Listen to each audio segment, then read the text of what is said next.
తల్లిదండ్రులు కావాలని మీ కలను నెరవేర్చుకోండి హెగ్డే ఫెర్టిలిటీ సెంటర్ ద్వారా ఉచిత మొదటి కన్సల్టేషన్ పొందండి 8807447474. కన్నప్ప మూవీ అయితే ఏప్రిల్ 25వ తారీఖున రిలీజ్ అవుతుంది. బేస్డ్ ఆన్ ట్రూ స్టోరీ అంటున్నా కానీ సో సినిమాటిక్ లిబర్టీస్ కానీ అట్లా ఏమైనా తీసుకున్న సందర్భాలు ఏమైనా ఉన్నాయా?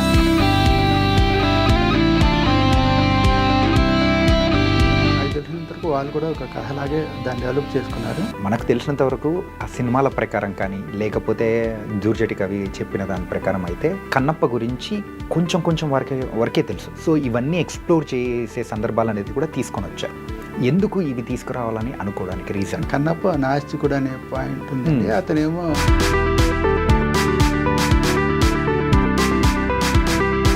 దాంట్లో మీరు ఏ రకమైన డ్రామాటిక్ ఎలిమెంట్ ఉండదు. It is a flat narration అయిపోతుంది. విష్ణు గారి యాక్టింగ్ ఎలా ఉండబోతుంది సార్?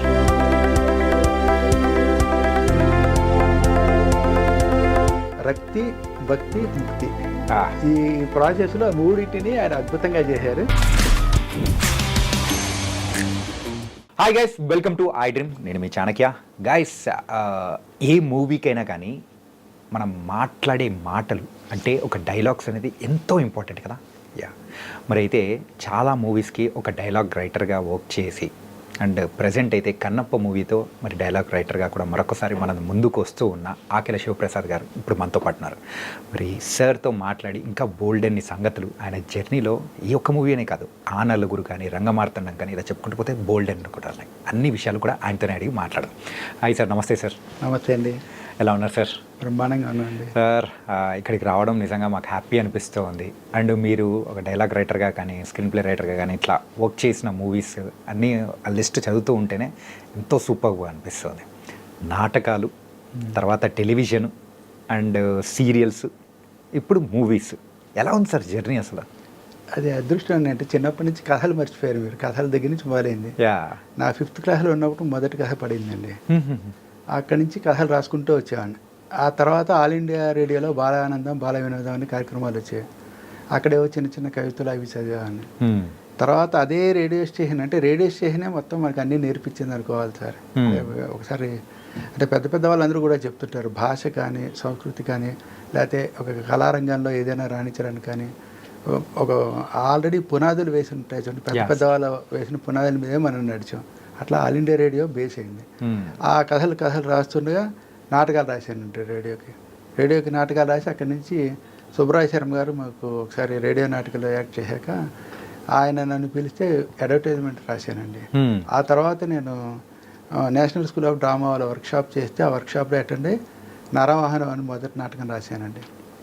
ఆ తర్వాత పరిషత్కి బోల్డే డ్రామాలు రాశాను. పరిషత్ సార్ అప్రాక్సిమేట్ ఒక 1000 అంటే మీకు నాటకాలు ఒక 30-35 రాసి ఉంటానండి. 2 సార్లు నంది అవార్డు వచ్చింది. తర్వాత ఏంటంటే అక్కడి నుంచి మీరన్న 1000 మాత్రం టీవీ సీరియల్స్లో రాశానండి. చదరంగం అనే డైలీ సీరియల్ ఒక 330 ఎపిసోడ్లు అట్లా సమాంతర రేఖలు అనేది ఒకటి ఇలా చేసుకో ఒక 1000 ఎపిసోడ్లు పైగా రాసి ఉంటాను. అది తర్వాత నాకు ఈటీవీలో చదరంగం రాస్తున్నప్పుడే మదన్ పరిచయమై నేను ఆ నలుగురికి వర్క్ చేశాను. ఓకే.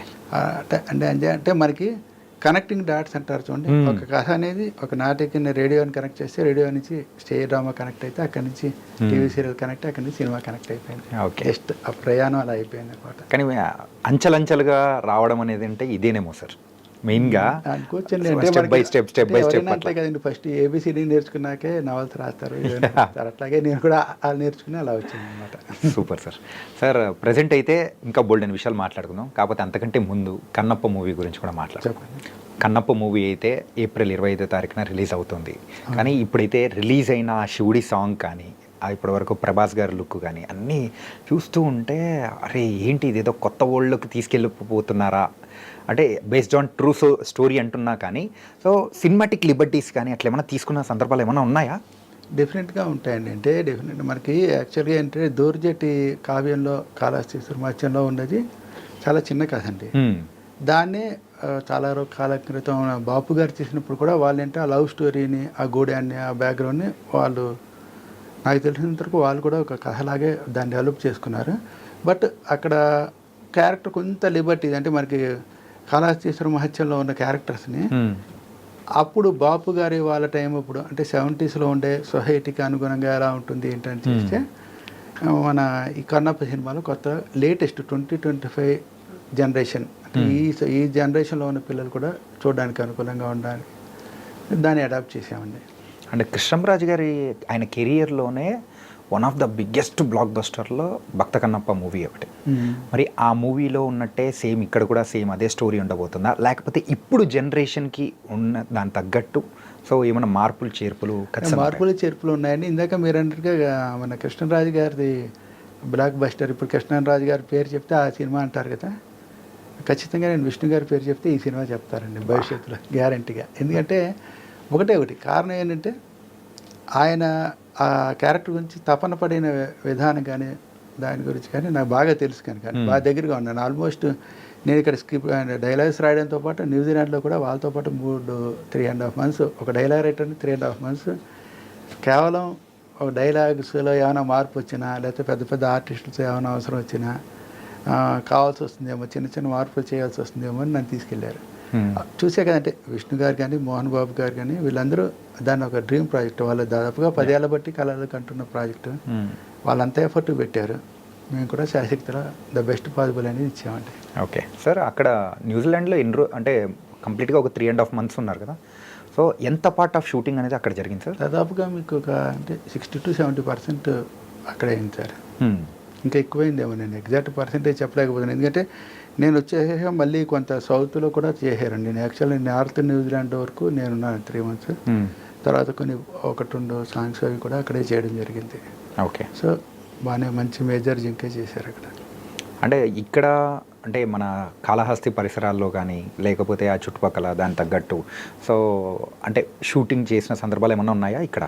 అంటే కొన్ని చేశారండి, కొంతవరకు కొంత చేశారు. కానీ మేజర్గా ఏంటంటే మనం అంటే అప్పుడు ఇది యాక్చువల్గా ఏంటంటే కథని రీసెర్చ్ చేసిన దాని ప్రకారం వీళ్ళు దాదాపుగా 2వ శతాబ్దంలో ఉన్నట్టుగా ఉందండి ఈ కథ. తర్వాత ఏమో మనకి దూరజేటి అది కూడా ఒక 13వ శతాబ్దం 14వ శతాబ్దం ఉంది. మధ్యలో బసవ పురాణంలో 6వ శతాబ్దం 7వ శతాబ్దంలో కూడా ఈ రెఫరెన్స్ ఉంది. సో అప్పటి పరిస్థితిని మనం ఇక్కడ దానికి ద బెస్ట్ పాసిబుల్ ఎలా ఇస్తాం అనే దాని మీద బెటర్ ఒక టోటల్గా ఓపెన్ స్కై ఉండి ఓపెన్ ల్యాండ్స్ ఉంటే బాగుంటుందని ఒక ఆలోచనకు వచ్చింది. అది అంటే నిజానికి ఏంటంటే అప్పటి పరిస్థితుల్ని డిమాండ్ చేస్తూ ఇది ఖచ్చితంగా కావాలి, ఇంత ఎఫర్ట్ ఉంటే అంటే ఆన్ స్క్రీన్ టేస్ట్ కూడా మారిపోయింది కదండి. ఎప్పుడంటే మనం చెప్పడానికి మనం ప్రజెంట్ చేసే విధానంలో కూడా కొత్తదనం ఉంటే బాగుంటుంది కదా అనే ప్రయత్నంలో అక్కడ చేశారు. ఆ కలర్ఫుల్ కానీ సో కలర్ మీరు బేసికల్గా కలర్ ఒకటండి. ఇంకోటంటే మీకు అంటే కథాపరంగా అంటే కథగా నేను కనెక్ట్ చేసి చెప్పాలంటే మనం కాళహస్తీశ్వర మహత్యం అనేది వాయులింగం మీద ఉందండి. అంటే మీకు వైడ్గా ఎంత ఓపెన్ స్కై కానీ ఓపెన్ స్పేస్ ఎంత ఎక్కువ ఉంటే అంత వాయువు ఉన్న ఫీలింగ్ వస్తుంది మనకి. ఓకే, అందుకోసం ఆ సాంగ్లో కూడా చూపించాలి. మీకు కేవలం అదన్నే కాదు, అంటే ఫస్ట్ ఏమో ఆ టైంకి వెళ్ళాలి నెంబర్ 1. ఓకే, నెంబర్ 2 ఏంటంటే మీకు ఒక సందర్భం సార్, అంటే మనం చాలాసార్లు చూసేసాం. అంటే మనం ఏదైనా ఒక సినిమా కానీ ఒక కథ కానీ హఠాత్తుగా ఉన్నట్టుండి పాట ఏ స్విట్జర్లాండ్లోనో ఇక్కడ ఎక్కడో మొదలవుతుంది.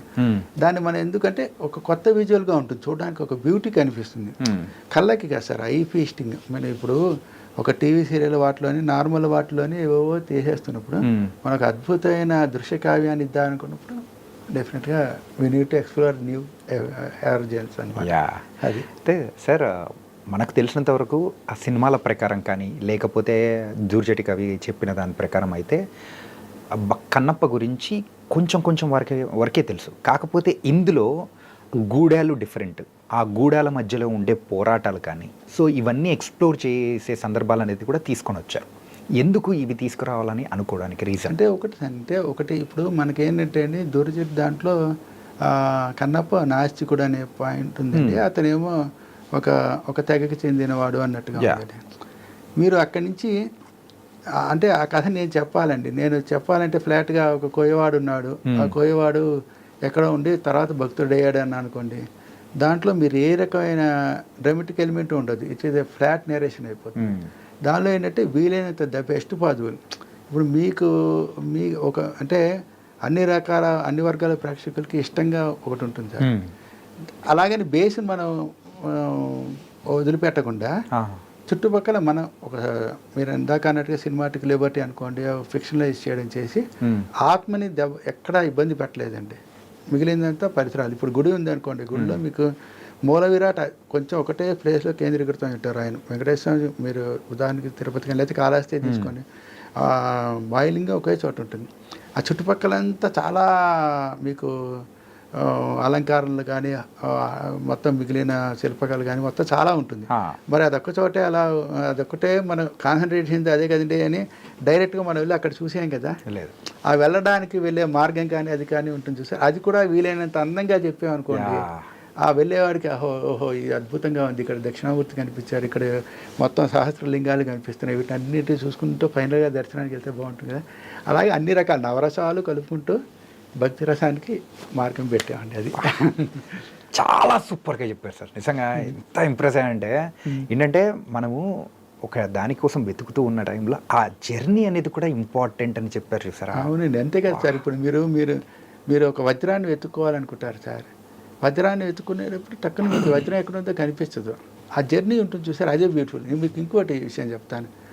మీరు తిరుపతిలో బాగా ప్రయాణం చేస్తారు. అంటే తిరుపతి అంటే టక్కున ఎందుకు చెప్తానంటే కాళహస్తి తిరుపతి దగ్గర అంటే శివకేశ అభేదం లేదండి. శివకేశ శివుడైన శివావిష్ణు రూపాయి అంటారు కనుక అది ఏమీ లేదు. బట్ మీరు ఎంతకి శ్రమపడి వెళ్తారు. ఆ వెళ్ళినప్పుడు కూడా ఎక్కడ ఎందుకు ఇబ్బంది పడం, మనం ఆ జర్నీ అంతా ఎంజాయ్ చేస్తూ వెళ్తాను కనుక ఇబ్బంది పడం. అట్లాగే మనం ఏమనుకున్నట్టే కన్నప్ప అనే సినిమా ఈ జనరేషన్ పిల్లలకి, లేకపోతే అన్ని జనరేషన్స్, అలాగని అన్ని జనరేషన్స్ వదిలిపెట్టకుండా ఈ జనరేషన్ వాళ్ళకి అనుకూలంగా చేయాలంటే వాళ్ళకి ఇప్పుడు మీరు అవధానాలు ఇవన్నీ వినుంటారు. అవధానాలు ప్రవచనాలు అవి వింటారు. ఆ ప్రవచనాల్లో పెద్ద వాళ్ళు ఇప్పుడు మల్లా చంద్రశేఖర్ శాస్త్రి గారు కానీ, గరికపట్టి గారు కానీ, చాగంటి గారు కానీ వీళ్ళు చెప్తుంటే నార్మల్ ఉదాహరణలు చెప్పేస్తుంటారు. ఎందుకు చెప్తారు?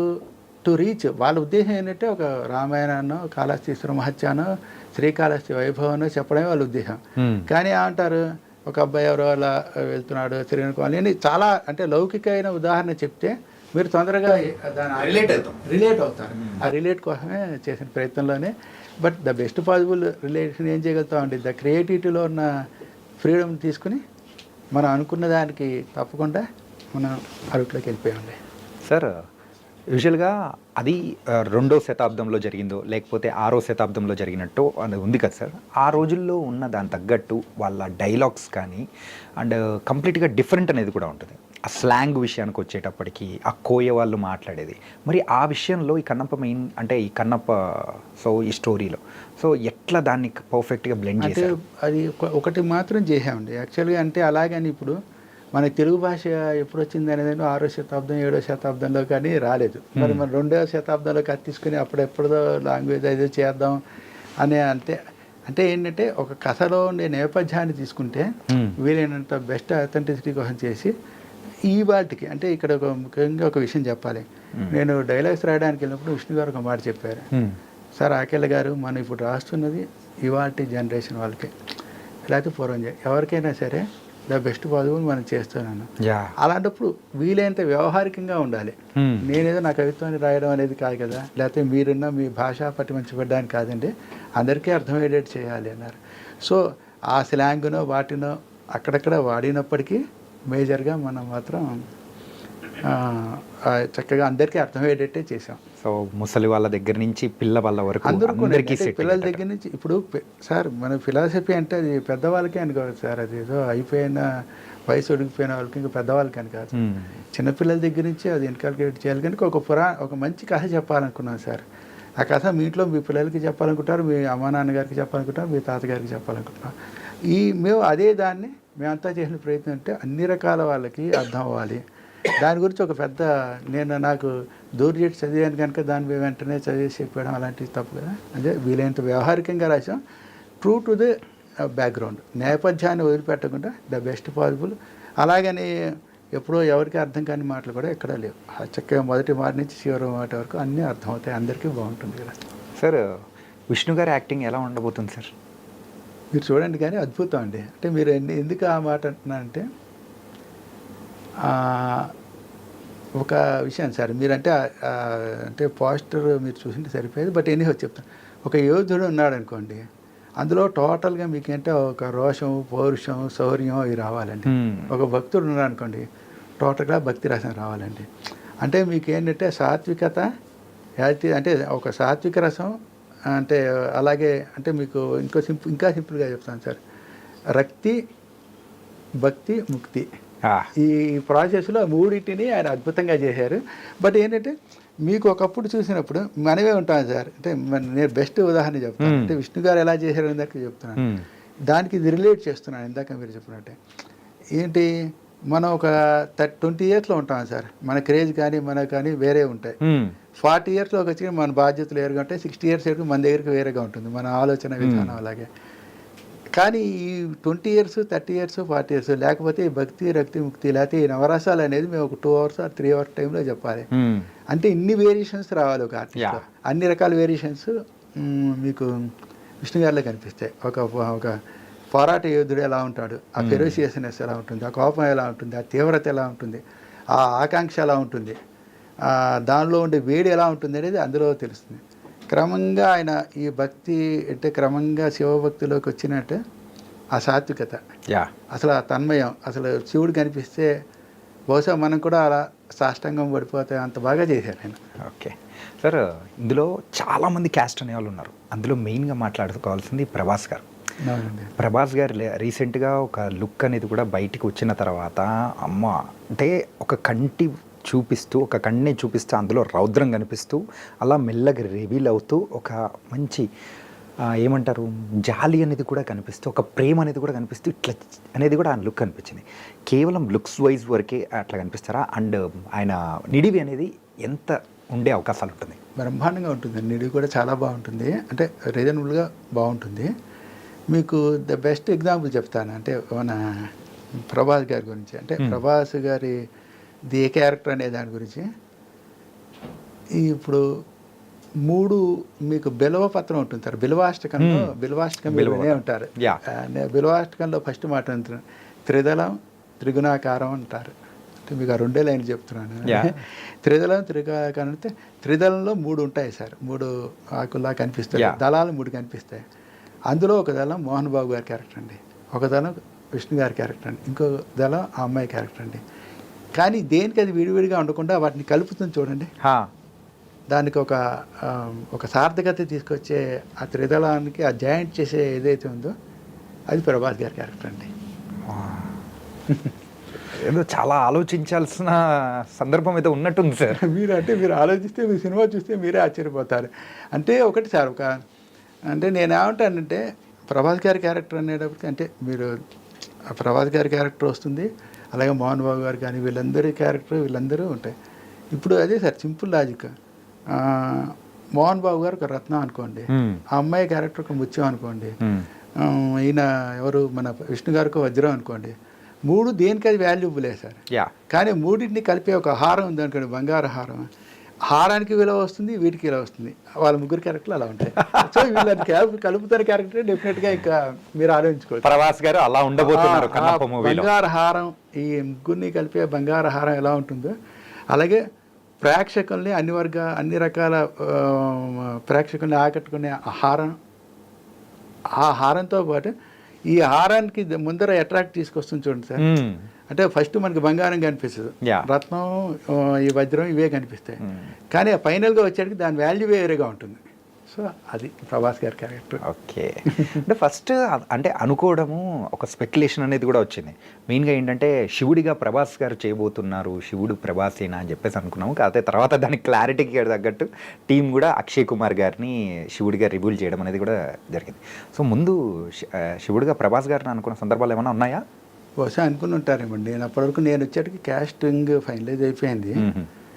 నేను వచ్చేటికి ఏంటంటే మొత్తానికి మనకి మంచి ట్రీట్మెంట్ ఒకటి చేసి మన చేతిలో పెట్టారు సార్. డైలాగ్ రాసాము. ఆ డైలాగ్లో కూడా ఏంటంటే ద బెస్ట్ పాసిబుల్ ఏముంది అది అని. ఇంకా అక్కడి నుంచి భగవంతుడు కొన్ని సందర్భాల్లో ఆయన నడిపించాడు సార్. కొన్ని సందర్భాల్లో మనం రాసినట్టు మనకు తెలుస్తుంటుంది, కొన్ని ఆయనే రాయించాడు అనే విషయం కూడా మనకి తర్వాత తెలుస్తుంది. యాజ్ ఎ డైలాగ్ రైటర్గా వర్క్ చేశారు కాబట్టి సార్, ఒక్క డైలాగ్ ఏదన్నా అంటే ఎలా ఉంటుందంటే సార్, యాక్చువల్లీ నేను మీకు ఇంకో చెప్పాలి, బ్యాడ్ డైలాగ్ రెండరింగ్ అది.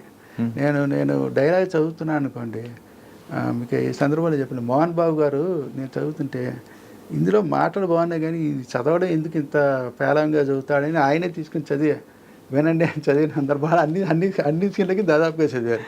సో ఇప్పుడు నేను చెప్పాను అనుకోండి, అది ఎలా ఉంటుంది, అవుట్ ఆఫ్ కాంటెస్ట్లో ఏదో ఈయన ఒక పొడి మాట అనేసి వెళ్ళిపోయాడు అంటుంది, కానీ ఆ పొడి మాటలో ఒక తడి, నేను మళ్ళీ రంగమార్తంలో డైలాగ్ రాశానండి, మాటల వెనకాల తడి ఉండాలి రా అంటాడు. ఆ తడి నేను చెప్తే బహుశా ఫ్లాట్నెస్ వస్తుంది, ఎందుకంటే మంచి ఆర్టిస్ట్ వాళ్ళ అద్భుతమైన ఆర్టిస్ట్ ఉన్నారు కదా సార్, మన అదృష్టం అని వాళ్ళు మన డైలాగ్స్ చెప్పారు, వాళ్ళే చెప్తే బాగుంటుంది. సో మనం ఇచ్చే వాక్యము, పలికే పలుకులు ఎవరి దగ్గర నుంచి వస్తున్నాయో దాని వాల్యూ అనేది కూడా మారిపోతూ ఉంటుంది. అవునండి, అవునండి, అంతే కదండి. ఇప్పుడు నేను మీతో చాణక్య గారితో మాట్లాడుతున్నాను అనుకోండి, ద వే యూ రిసీవ్ అనే దాని మీద ద వే ఐ స్పీక్ అనేది ఉంటుంది. ఖచ్చితంగా సార్, అది నిజం సార్. సో అది సార్ అలాగే ఇప్పుడు రంగమార్తాండం గురించి మాట్లాడదాం సార్. రంగమార్తాండంలో ద బెస్ట్ పర్ఫార్మెన్స్ కానీ ఆ డైలాగ్స్ కానీ ఒక్కొక్కటి, అంటే ఎవరైతే ఉంటారో సో ఇప్పుడున్న జనరేషన్ పిల్లలకు ప్రశ్నించేటట్టు తూటాలు వదులుతున్నట్టుంది. ఎట్లా సాధ్యం సార్? నిజంగా అసలు భలే ఉంటాయి. ఈవెన్ ప్రకాష్ రాజ్ గారు అండ్ బ్రహ్మానందం గారి మధ్యలో ఉండే కాన్వర్జేషన్ ప్రతి ఒక్కటి వండర్ఫుల్. ఆయన హాస్పిటల్లో ఉన్నప్పుడు, ఆయన చివరి దశలో ఉన్న సందర్భంలో ఉండేది కానీ, స్టార్టింగ్లో వాళ్ళిద్దరూ కలిసి సరదాగా మాట్లాడుకునే సందర్భం కానీ, నాటకాలు చేసే టైంలలో సందర్భం కానీ అది ఇంకా అంతే సార్. ఆ సందర్భం అంటే ఆ క్యారెక్టర్లే రాయించుకుంటాయండి. అంటే మనం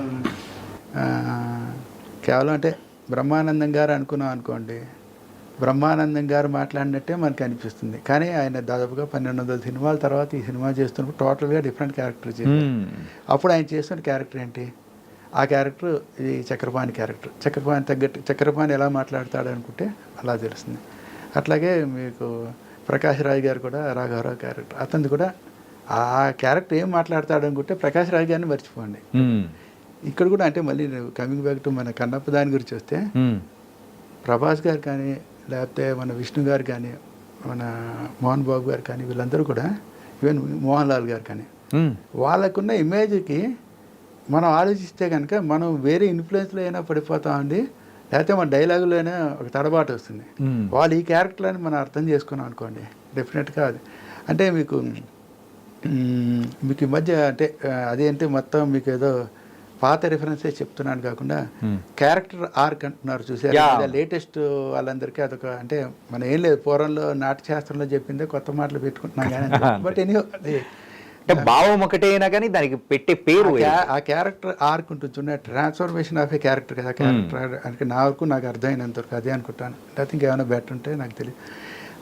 మీకు ఎప్పుడైతే నిర్దిష్టంగా క్యారెక్టర్ డెఫినేషన్ మీ దగ్గర ఉందో మీరు రాసే మాటలు అలాగే ఉంటాయి. అది రంగమార్తాండకైనా అంతే, కన్నప్పకైనా అంతే. అన్లెస్ మీకు దాని మీద తెలుసు అంటే కన్నప్ప అనేవాడు ఒక నాస్తికుడి నుంచి ఆస్తికుడి కింద ట్రావెల్ అవుతాడని మీకు బ్రెయిన్లో సబ్ కాన్షియస్ మైండ్లో పనిచేస్తాం అన్నట్టు. ఆ టైంలో మీరు రాసే మాటలు ఎలా ఉంటాయి అంటే మనం అది ఆలోచించి రాస్తాం, ఒకసారి తెలియకుండా మన మైండ్లోంచి ఆటోమేటిక్గా శివుడే పలికిచ్చేస్తాడు. అది సూపర్ సార్. సార్ అలాగే ఈ మూవీసే కాకుండా మీరు అంటే కంప్లీట్గా ఆ నలుగురు ఒక డిఫరెంట్ మూవీ, రంగమార్తాండం కానీ, కన్నప్ప కానీ, సో కంప్లీట్ ఒక ఫ్యామిలీ అందరు కూర్చొని చూడగల మూవీస్ అనేది కూడా ఉంటుంది. ఈ జనరేషన్కి తగ్గట్టు ఉండే మూవీ అనేది కూడా మీరు చేశారు, కరెంట్ మూవీ. అవునండి, అవును. అది లవబుల్ మూవీ, భలే ఉంటుంది అది. అవును. సో ఆ మూవీ ఎట్లా సార్? అది ఏం లేదు, నేను అంటే 2003 అనుకుంటా, 3లో నాకు ఫస్ట్ టైం నంది అవార్డు వచ్చింది నాకు. అప్పుడు సూర్యప్రతాప్ గారని కరెంట్ మూవీ డైరెక్టర్, ఆయన మా వాళ్ళ ఫ్రెండ్ ఒక ఆయన పట్టాభి గారు అంటే ఆయన ద్వారా నన్ను అప్రోచ్ అయ్యారు, ఏమంటే దీనికి రాస్తారని. అంతకుముందే ఆ డ్రామా చూసి ఆశల పల్లకి అని చిల్డ్రన్ మూవీ రాశానండి.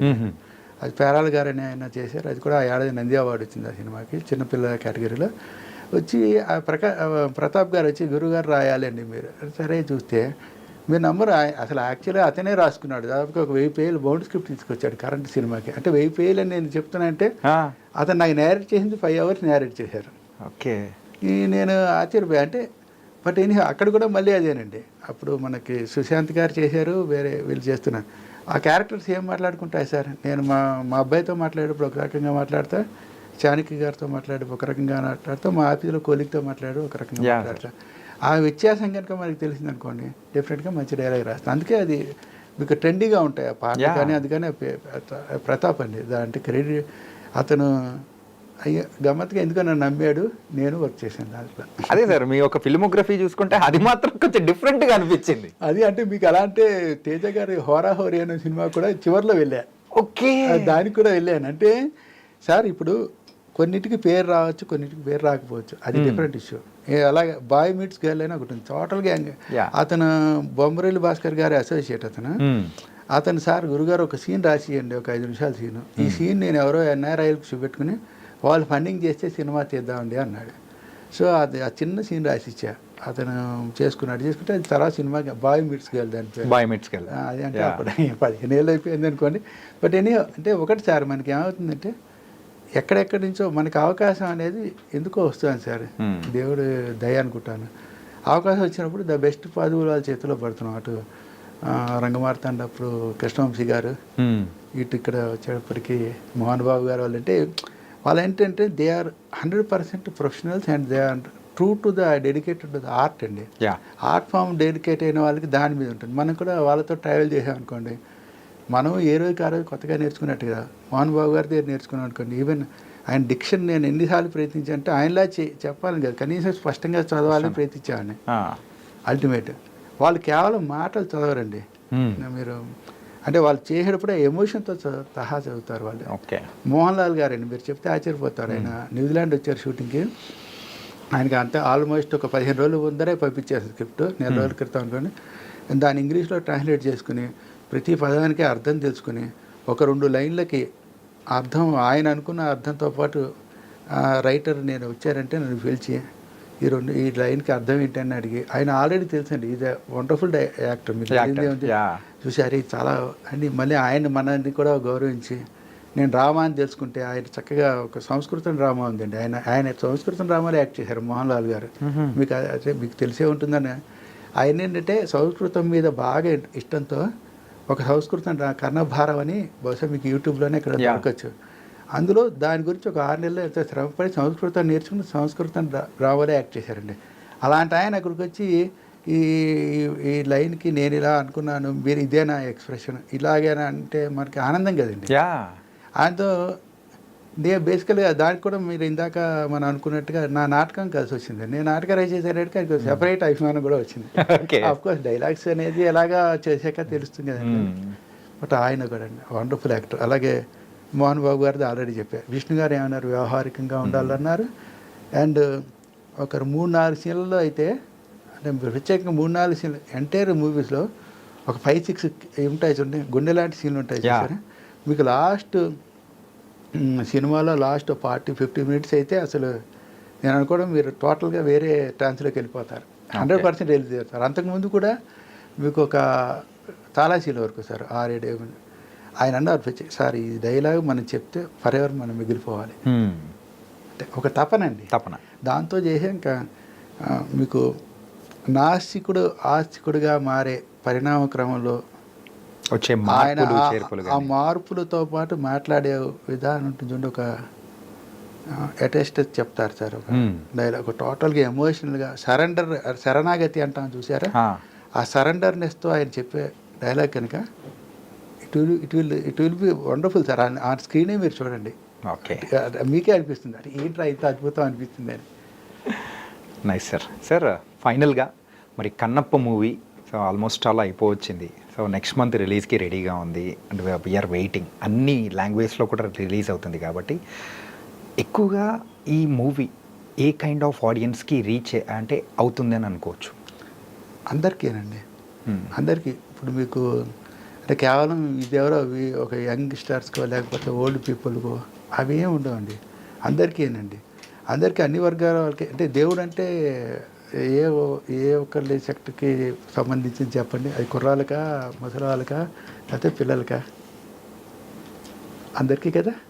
ఇది కూడా అందరికీ దైవభక్తి దైవానికి సంబంధించిన విషయం అంటే. బట్ అలాగని ఆ చేదస్తంతో లేని సినిమా అంటే ఆ భక్తి రసం అనేది ఉంటుందండి. అంటే మనకు కూడా మన ఏజ్ వచ్చాక ఒక లేటర్ ఏజ్లో మనం ఏమనుకుంటామంటే ముక్తికి మార్గం అనే ఒక రకమైన ఫిలాసఫీలో ఆటోమేటిక్గా ప్రతి ఒక్క వ్యక్తిలో వస్తుంది. ఆ సోపానం ఉంటుంది చూడండి సార్, ఆ క్రమంగా ఆ ప్రయాణం ఉంటుంది చూసారా.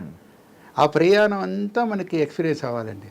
అంటే ఈ సినిమా చూస్తే చిన్నపిల్లల దగ్గర నుంచి పెద్దవాళ్ళ వరకు అన్ని రకాల స్టేజెస్ వాళ్ళు ఐడెంటిఫై చేసుకుంటూ ఆ ట్రావెల్ ఎలా ఉంటుంది, ఒక అద్భుతమైన భక్తుడికి అది ఇలా ఉండొచ్చా, లేకపోతే ఒక ఆస్తికుడిగా మారడానికి ఇలా ఉండొచ్చా, మనం దైవం అంటే మొదటి నుంచి ఉంటుందా చివరి వరకు ఉంటుందా, అంటే ఇదంతా అంటే ఫిజికల్ లెవెల్లో ఒక రకంగా ఉంటుందండి, మెటాఫిజికల్ లెవెల్లో ఒక రకంగా ఉంటుందండి. బట్ మేమన్నట్టు ఇదేదో ఒకళ్ళకే రిస్ట్రిక్ట్ అయినట్టుగా కాకుండా అందరికీ అందుబాటులో ఉండాలి, అంటే అందరికీ ద బెస్ట్ పాసిబుల్ ఇద్దామనే ప్రయత్నం చేశాను, కానీ అందరికీ అందాలి.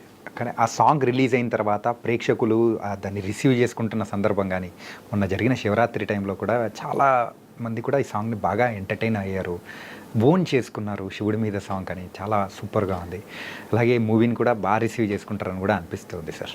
థ్యాంక్ యూ అండి, థ్యాంక్ యూ వెరీ మచ్. మీరందరూ కూడా బాగా ఎంకరేజ్ చేయాలి, ఎందుకంటే ఒక ద బెస్ట్ పాసిబుల్ అందరూ ఇచ్చాం కనుక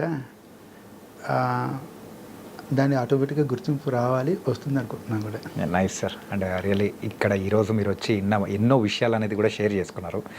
మరొకసారి కూడా మనం కూర్చొని ఇంకా విషితంగా కూడా మనం అన్ని కూడా మాట్లాడుకుందాం. Really thank you so much sir. Thank you very much. Thank you.